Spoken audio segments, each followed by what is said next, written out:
Hello everyone, অনেক দিন বাদে আবার একটা ব্লগ দিচ্ছি। দিনটা কিছুটা অগোছালোভাবে শুরু হয়েছিল, কারণ আমাদের বাড়িতে আসবে নতুন আলমারি, আর এই পুরনো আলমারিটা চলে যাবে। তাই জন্যই সমস্ত আলমারির জিনিসপত্র বের করে অগোছালো হয়ে পড়েছিল।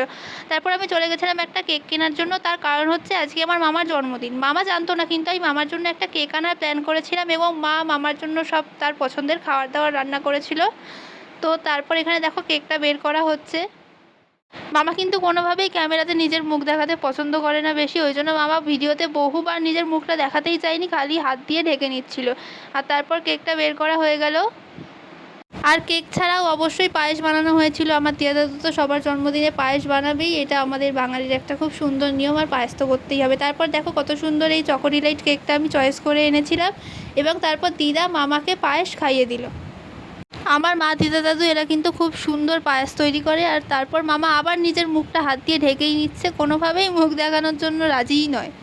তবুও আমি ভিডিওগুলো করে নিয়েছি এবং ব্লগটা আমি পোস্টও করব। তো তারপর মাও মামাকে পায়েসটা খাইয়ে দিল,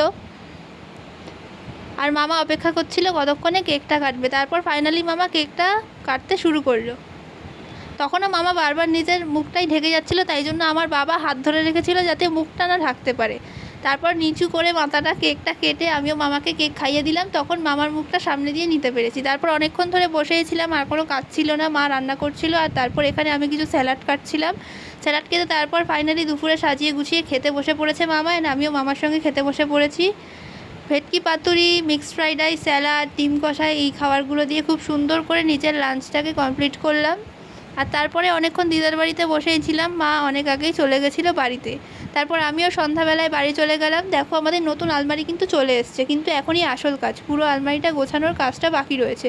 তো ততক্ষণে একটুখানি চিপস খেয়ে নিলাম, আর চিপসটা খাওয়ার পরেই চলে গেলাম আলমারি গুছানোর কাজ করতে। তো আমি আর মা দুজনে মিলে আলমারি গোছানোর কাজ শুরু করে দিয়েছি। জামা কাপড়গুলো তো সব বস্তার মধ্যে বাঁধাই ছিল, সেখান থেকে বের করে করে সব গুছিয়ে রাখছিলাম। আর তার সঙ্গে একটু গানও শুনছিলাম, কারণ একসঙ্গে কোনো কাজ করতে হলে তখন গান শুনলে খুব ভালোই লাগে। তো গান শুনতে শুনতে কাজগুলো করছিলাম, আর ধীরে ধীরে করে গুছাচ্ছিলাম। একদিনে অবশ্যই এত কিছু গোছানো সম্ভব নয়, তাও অনেকটা গুছিয়েছি। তারপর সোজা চলে গেছিলাম ডিনার করতে। আর পাতুরিটা এত ভালো হয়েছিল যে রাত্রিবেলাও আমি দুখানা পাতুরি দিয়েই সব ভাত খেয়ে নিয়েছি। তো তারপর ব্লগটা এখানেই শেষ করে দিই, আবার অন্য কোনো ভিডিওতে দেখা হচ্ছে।